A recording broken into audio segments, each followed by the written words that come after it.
Hi everyone. For my discussion 2 post, I decided to focus on the community of teenagers. Um, Community that I perceive as consistently underserved in American society in general, and specifically in libraries, is teenage youth. Children ages 12 to 18 are a group of more than 40 million Americans that generally are still in school. They often don't have the means to be fully independent as adults, but are expected to be taking on a lot of their own personal responsibilities. They may have free time after their day at school before their caregivers are accessible to them, but might not have the means to go anywhere.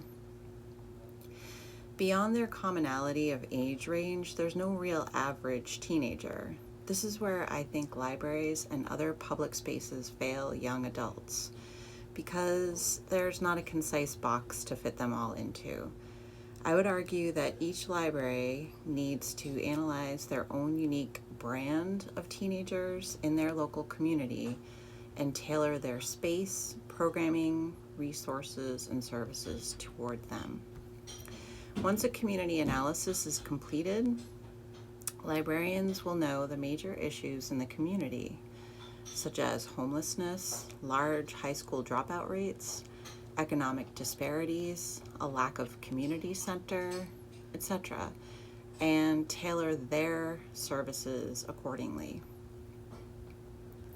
Most public libraries have an adult section and a children's section.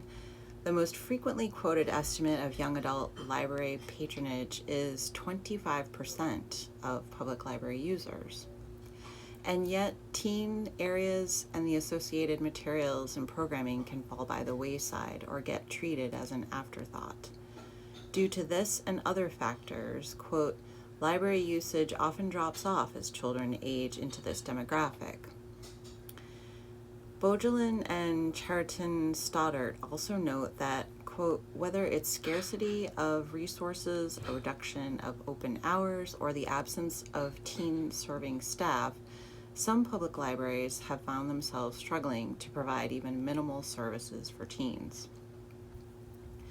YALSA, the Young Adult Library Services Association, states, quote, teens are not simply older children. They have reached a developmental stage that requires a different strategic approach to effectively understand, connect with, and serve them, from the American Library Association. Bernier, Males, and Rickman do a great job of showing that most public libraries do not have the infrastructure, the policies, and frankly, the expectations that would allow young adults to feel more comfortable and welcome in the library.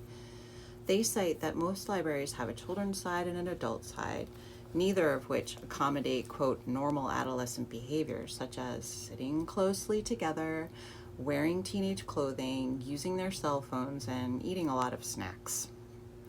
Bogelin and Chariton Stoddart also note, quote, behaviors such as talking loudly, extreme fashion choices, engaging in horseplay, etc., unquote, cause frustration in both library staff and other patrons and lead to a general lack of support for services and programming that would keep teens in the library. Ornstein and Reed performed an analysis of teen services published in 2021.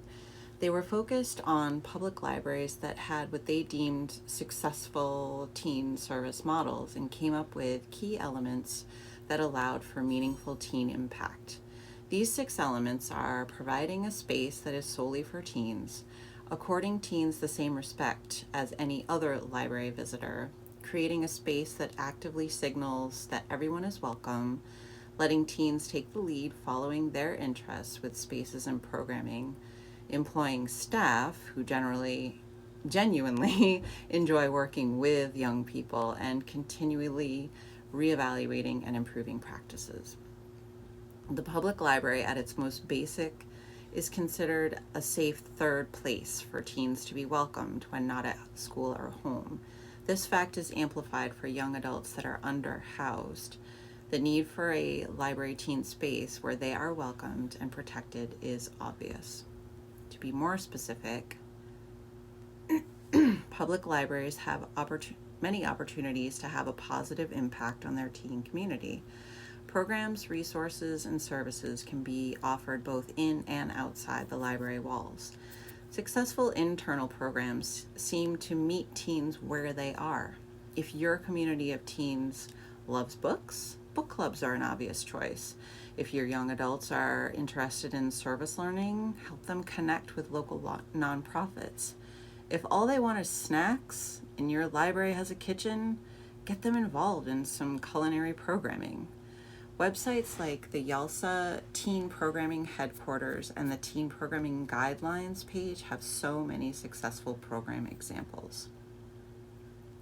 When libraries form partnerships outside their walls, the positive impact on teens is magnified.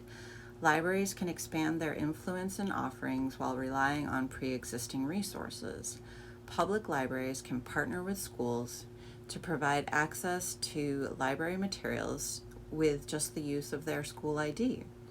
Local community colleges can provide resources and advice for teens, to teens for the college application process, and practice taking standardized college entrance exams such as the SAT and the ACT.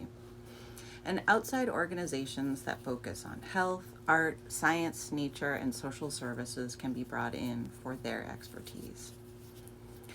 In summary, Jensen writes in her article, What Do Teens Want from Public Libraries? Teens want space, access, freedom, guidance, and respect. Thank you.